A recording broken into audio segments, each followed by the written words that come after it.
Today we're going to learn about the five senses. I'm Casey, and this is my friend Garrett, who volunteered to help us. Hello. All right, so like I said, today we're going to talk about the five senses. Garrett, do you know any of the senses? I know one. Okay. Touch. Touch, good. Okay, so touch is our ability to pick things up and know what we're touching with our fingers. All right, so there's five senses. One is touch, like Garrett just mentioned. Then there's sight or seeing, so being able to look at something or objects and see different colors. And then there's smell, hearing, and taste. So those are our five senses. So I'm going to do a little activity to demonstrate each of the senses. First one we're going to do is sight or seeing. I'm just going to use this little palette of watercolors to do this, but if you guys want to try this at home, you can use anything you have on hand that has different colors just to see if you're able to tell what each of the colors is. So Garrett, can you point to the color yellow for me? Yes. Okay, good. All right, and then can you point to another color and name it? Green. Good. Okay, so his sense of sight is intact. He's able to tell the difference between each of these colors and able to also name it, which is great. Okay, so now I'm going to have you close your eyes. Okay, so now he's not able to see anything. All he sees is black. Go ahead. I'm going to take his hand and have him point to a color. Do you have any idea what the color you're pointing to is? No. Okay, and what do you see? Blackness. Okay, right? So he's pointing to the color yellow, but he had absolutely no idea that the color was yellow because his sense of seeing was not intact. So unfortunately, some children and adults have what's called as blindness, so they're not able to see anything. So it's as if you just closed your eyes and all you saw was just black. So if some people who are blind, they use something called Braille. So these are just a few of the letters, the alphabet in Braille. It's different dots mean different letters. So you put those together to make words as if you're reading them. So if you ever see someone out in public who is just touching the dots and they're just reading them and they have their eyes closed, they might be blind and they're reading Braille. So that's one way that people who are blind can try to communicate with others is by reading Braille. Other people just have trouble seeing, so they might wear glasses or contacts. For example, I have glasses and contacts because I can't see far away that well. And other people can't even see up close well. So it's a very common problem. There are ways to try to help people and correct it so that we can have better senses of sight or seeing. So that's our first sense. Now we're going to talk about the sense of smell. So to do this, I'm just going to use 3 of my favorite candles that I always have around my house just because I know what he knows what they smell like, but you can use anything in your house. You can even use scratch and sniffs or just different spices like cinnamon or anything that's really strong. So the first candle is pineapple mango. So I'm just going to let him smell each of these so he remembers what they smell like. Okay. The next one is called black cherry. Okay. And then the last one is called Georgia peach. It's absolutely so good. It just smells like a peach pie. Okay, so Garrett used his sense of smell to smell each of those candles. So now I'm going to have him close his eyes. We're really going to test his sense of smell. I'm going to hold up a candle to his nose at random, and I'm going to see if he can tell me what he's smelling. Okay, go ahead. So is it the cherry, the peaches, or the pineapple? Cherry. Okay, good. Yep. Okay, and this is the next one. So is it peaches or pineapple? Peaches. Okay, so this is the last one. Which one's this? Pineapple. Good. Okay. So that was his sense of smell. So if you were ever walking to a room and you're like, oh my God, that smells really good. If it was a candle or someone's baking like a pie, use your sense of smell to kind of identify what that was. So unfortunately, some people are also born without a sense of smell. So if they're not able to smell things, they might use some of their other senses to kind of help them out. So if I wasn't able to smell each of my candles, I would probably use my sense of sight and look at the candle to figure out what it should smell like.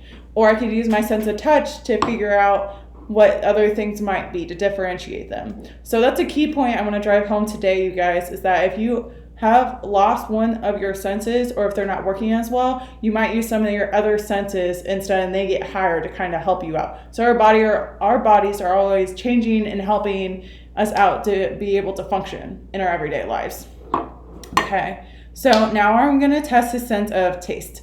So using the sense of taste is really what helps us taste all of our foods, right? So everybody has different favorite foods, and that's because they all taste different to us. For example, I like really citrusy things like pineapples and peaches and oranges, as you can probably tell by my candle selection. And other people might not like those because of the way it tastes. So to test this, I have an egg full of jelly beans from Easter that I haven't ate. And I'm just going to have Garrett pick one out at random that he likes with his eyes open. So anyone you want. Okay, so he's gonna, that one's white. So go ahead and tell me what you taste. So this is normal everyday life, right? You pick up a food, you eat it, and you taste something different. Coconut. Coconut. Okay, now I'm gonna have him close his eyes once he's done with this one, and I'm going to give him one at random and see if he can tell me which one I gave him, which jelly bean. I'm using jelly beans because I have them on hand at home, but you can use anything you want.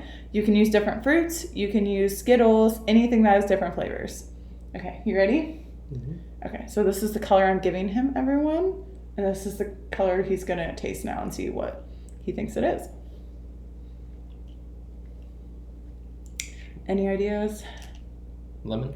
Yeah, good. So it was lemon, right? So because he had none of his other senses really working, he couldn't touch the jelly bean, he couldn't see the jelly bean, he couldn't really smell it. The only sense he was really using was taste, right? So that's what helped him kind of figure out which jelly bean it was. Again, of course, you can be born with a little bit lacking of taste, and if that's the case, you might use some of your other senses. Like initially when his eyes were open, he was able to see which jelly bean he was picking up because maybe he didn't like some of the other colored jelly beans. So there are always ways that we can try to overcome if we're not able to use one of our senses. Awesome. Now we're going to test his sense of touch. So his sense of touch is just the ability to feel different things when you pick them up. So to do this, I have a bag here of a whole bunch of random things, and I'm going to tell him what his options are of what is in the bag first.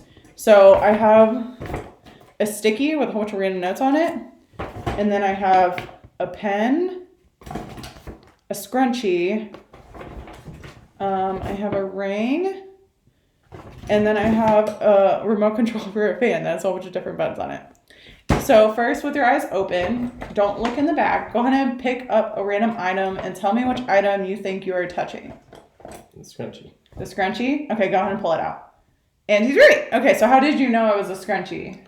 Because it is soft. Soft, okay. And stretchable. Stretchy. Okay, good. So go ahead and put it in the bag. So he used a sensitive touch without looking in the bag to figure out which item he was pulling out. So now to kind of make this kind of harder for him, I'm going to make him wear this really ridiculous fuzzy glove on his hand. So go ahead and put that on for me. Okay. This is going to kind of, make it harder for him to figure out which thing he's pulling out because our sensitive touch really relies on those things that are on our fingers, these little tiny receptors. So we're going to muffle those a little bit and see what happens. Okay, so again, don't look inside the bag and tell me what you think you're picking up. Okay. So you have something. Do you know what it is? No looking. Remote control. Okay, go ahead and pull it up. He's right again. It's my fan remote. So how did you know that it was the remote and not something else? When I pressed a button. Okay, so the different buttons. Yeah. So that's really fine senses of touch because these buttons aren't that big and elevated, but there's little buttons on here, and that really helps him kind of determine if it's that or a scrunchie. They feel very different, right? Good. Okay, and then go ahead and take your gloves. So that was his sense of touch. So an example of someone who might not have a great sense of touch is burn victims. So if you accidentally stick your hand on a really hot oven for too long, you might have a little bit of a burn on your hand. And what happens is that you're actually kind of messing with those receptors on your fingertips that help you enable you to have that sense of touch. So I remember when I was a little kid, I burned my hand a few times. And each time it was like harder for me to grasp things. I mean, I knew what I was touching because I was able to see it. But if I closed my eyes, I might have had more trouble seeing it or recognize what I was touching. So it's our sense of touch. Our last sense that we're going to talk about is hearing. So that's just your ability to hear what I am saying to you. So again, if you watched our neurology video last week, and if you haven't yet, go check it out. We talked about some really cool stuff in there. But your sense of being able to hear what I'm saying to you right now actually comes from this little guy down here by your ear called the temporal lobe. And it actually allows me to also talk to you guys. So that guy is really important, right? So to test his sense of hearing, just normally sitting here, I'm going to make some sounds and he's not going to look at what I'm doing. I'm going to see if he can hear what I'm doing. Okay, you ready? Should I close my eyes? No, not for this. Okay. Rubbing ears on. Oh, yeah. Okay. Rubbing fingers. Okay, don't look. Pen drop. Yep, I was dropping this pen right here on the table. Notepad flipping. Good, right? Okay, you can open your eyes. So those are very small little detail sounds I was making. But of course, there's things in everyday life that would be important to hear, like if a car was honking at you down the street to get out of the road or something. If there is like a fire alarm going off, all those things we need to be able to hear to protect ourselves in the environment. Our sense of hearing helps us do that, and our brain, like we just talked about. So unfortunately, some people also have difficulties hearing, whether that be at birth and more commonly as we get older. It's also harder for us to hear. Like I said earlier, sometimes people also start losing their sense of sight with their eyes. So there are some ways that we can help people who might have trouble hearing others when we're talking to them. One thing that people might use if they're completely deaf, meaning they can't hear anything that anyone's saying to them, is something called sign language.